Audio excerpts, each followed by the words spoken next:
মধ্যপ্রাচ্যে এক বিরাট সামরিক সংঘাতের পরিস্থিতি চলছে। গতকাল ২৮ ফেব্রুয়ারি ২০২৬ মার্কিন যুক্তরাষ্ট্র ও ইসরায়েল যৌথভাবে ইরানের ওপর ব্যাপক বিমান ও ক্ষেপণাস্ত্র হামলা চালিয়েছে, যার ফলে দেশটির বিভিন্ন শহর এবং সামরিক লক্ষ্যবস্তুর ওপর আক্রমণ হয়েছে।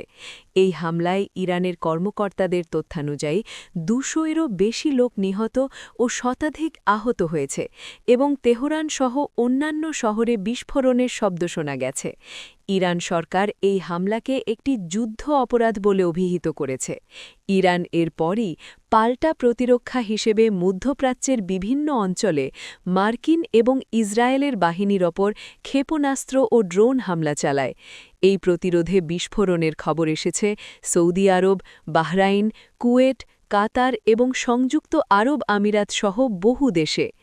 এই পরিস্থিতির ফলে মধ্যপ্রাচ্যের প্রায় সব দেশের আকাশসীমা বন্ধ করে দেওয়া হয়েছে এবং আন্তর্জাতিক বিমান চলাচল ব্যাপকভাবে ব্যাহত হয়েছে, ফলে বহু দেশের বিমান বাতিল বা স্থগিত হয়েছে।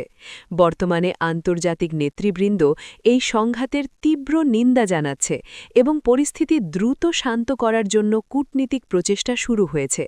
যদিও এই পরিস্থিতি আরও বাড়তে পারে বলে বহু নিরাপত্তা বিশ্লেষক ও আন্তর্জাতিক সংস্থা আশঙ্কা প্রকাশ করেছে।